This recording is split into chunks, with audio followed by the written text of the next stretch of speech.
2월 6일 목요일 매일 묵상을 시작하도록 하겠습니다. 오늘의 본문 말씀은 여호수아 24장 19절에서 33절까지의 말씀입니다.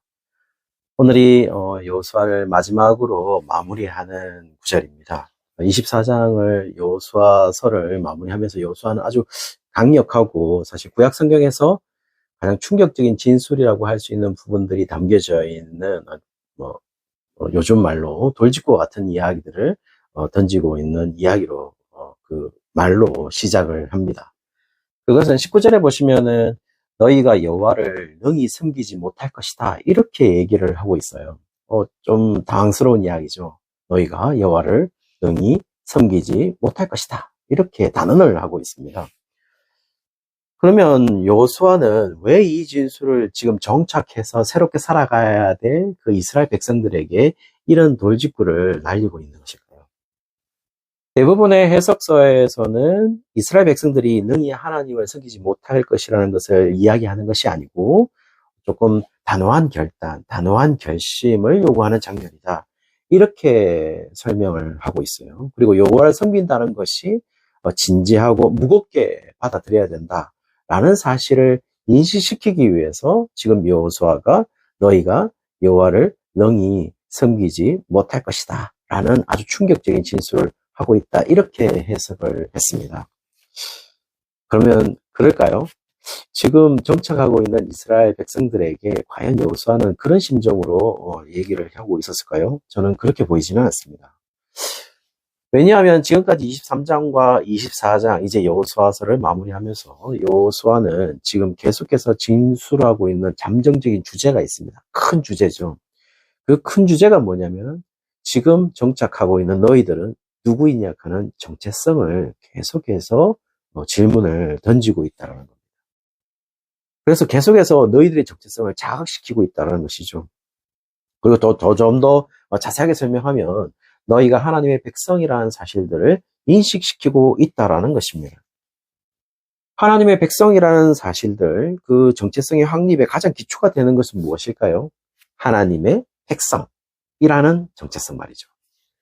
그것은 지금 이 단어, 하나님의 백성이라는 단어에서도 보여주고 있듯이 하나님의 정체성, 하나님의 존재에 대한 이해와 굉장히 연결되어 있다는 것입니다.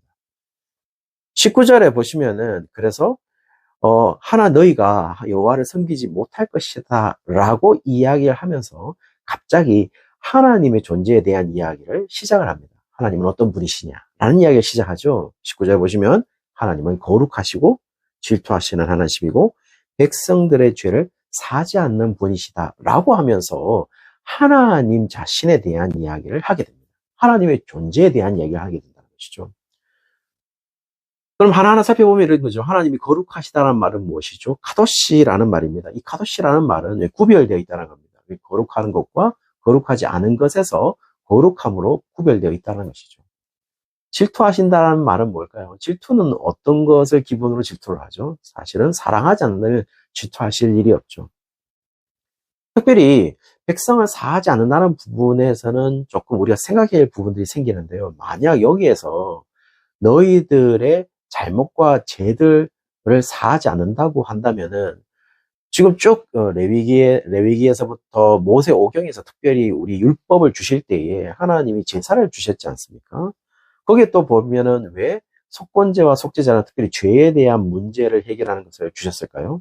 그렇다면은 하나님이 백성의 죄를 사하지 않는다는 부분은 맞죠. 그런데 그 죄를 짓는 것에 의해서 용서받지 못하는 잘못과 죄를 짓는 무리들이 분명히 있다라는 사실을 얘기하고 있다는 겁니다. 그렇다면 지금 여호수아는 하나님의 존재와 속성을 설명하면서 사실은 이스라엘 백성들의 정체성을 확실하게 해두려고 하는 것이 아닐까요?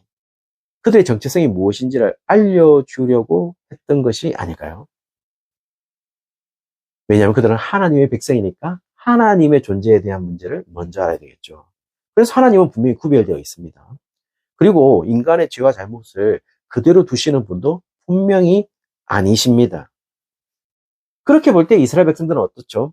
여호와를 섬길 수 있는 자격 요건이 되지 않죠. 그러면서 원래 이스라엘 백성들이 어떤 존재였는지를 이제 서서히 알려주기 시작합니다.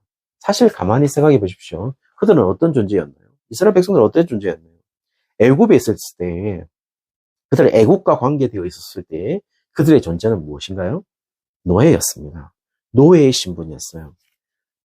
그리고 사실상 하나님의 백성이라는 것을 제하여 버리고 그냥 가나안에 정착했는 백성들, 가나안에 정착한 이스라엘 백성들을 생각해 보면 가나안에 원래 거주했던 족속들의 입장에서는 이스라엘 백성들은 그냥 외국인일 따름이고 침입자에 불과한 것이죠.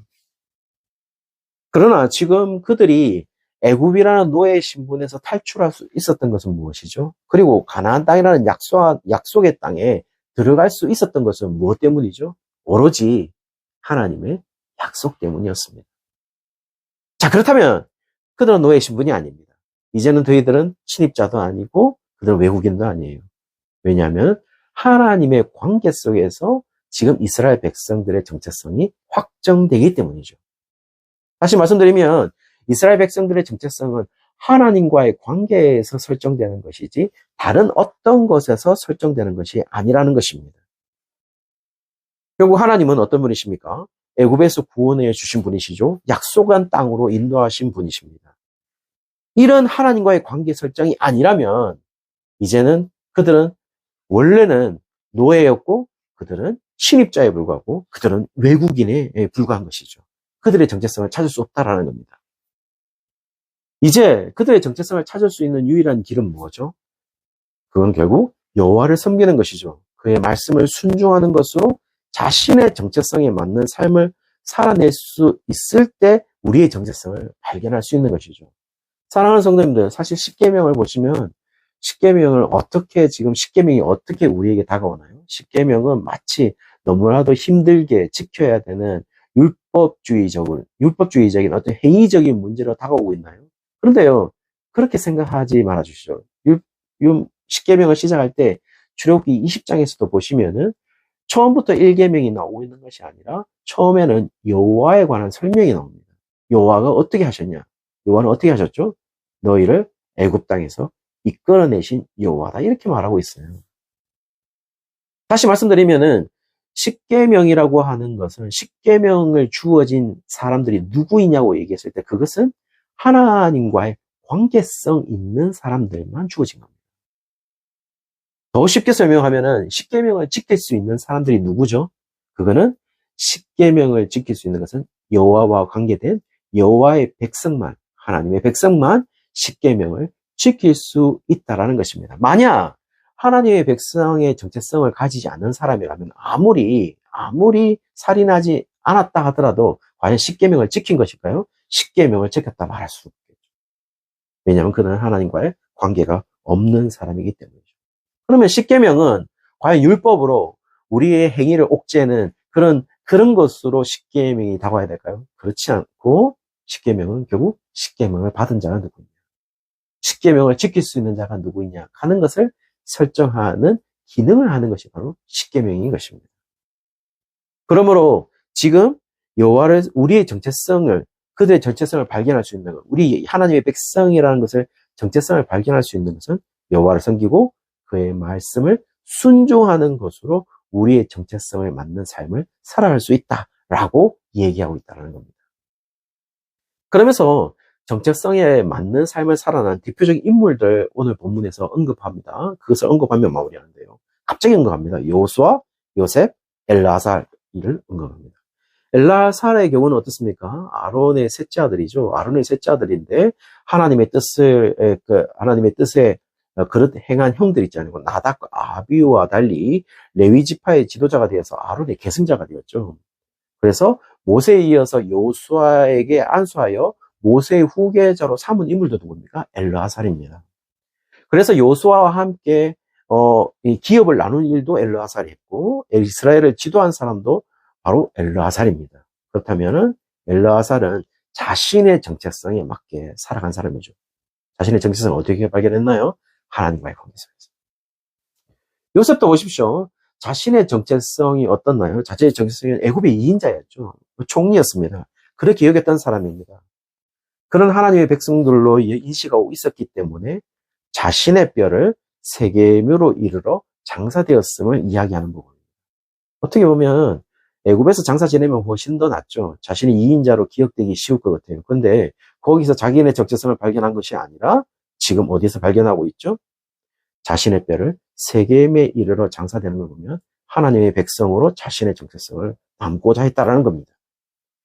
여호수아는 우리가 너무나 잘 알고 있습니다. 자신의 정체성을 정확하게 인식했고 그래서 하나님의 백성들을 인도해냈죠. 오늘 여호수아서를 마무리하면서 하나님 우리를 선택해서 우리를 사랑하셨고 우리를 구원하셨고 우리를 가나안 약속의 땅으로 인도하셨던 하나님이라는 사실을 유일하게 알 수 있는 존재가 누구죠? 바로 우리라는 것입니다. 그리고 그 우리가 바로 우리의 정체성이라는 것이죠. 그 정체성에 의해서 우리가 하나님밖에 섬길 수 있는, 우리 하나님만 섬길 수 있는 존재이고 유일하게 하나님을 섬길 수 있는 특권을 가진 존재라는 사실들을 우리에게 알려주고 있습니다. 그러므로 성도님들, 우리가 정체성에 가장 맞게 살아가는 것은 무엇일까요? 우리가 가장 정체성에 맞게 살아가는 것은 바로 하나님과의 바른 관계 속에서 살아가는 사람이 아닐까요? 그것을 오늘 말합니다. 이방신을 버리고 여호와를 섬기는 것이라고. 그것을 지금 여호수아가 유언처럼 하고 오늘 본문을 마무리하고 있습니다. 사랑하는 성도님들, 성도님들의 인생의 가장 중요한 것은 무엇인가요? 그리고 여러분은 어디에서 여러분의 정체성을 정의하고 계신가요? 아무쪼록 하나님과의 바른 관계 속에서 우리의 정체성을 알고 발견하고 거기에 맞게 살아가는 인생이 되시기를 주의 이름으로 축원합니다.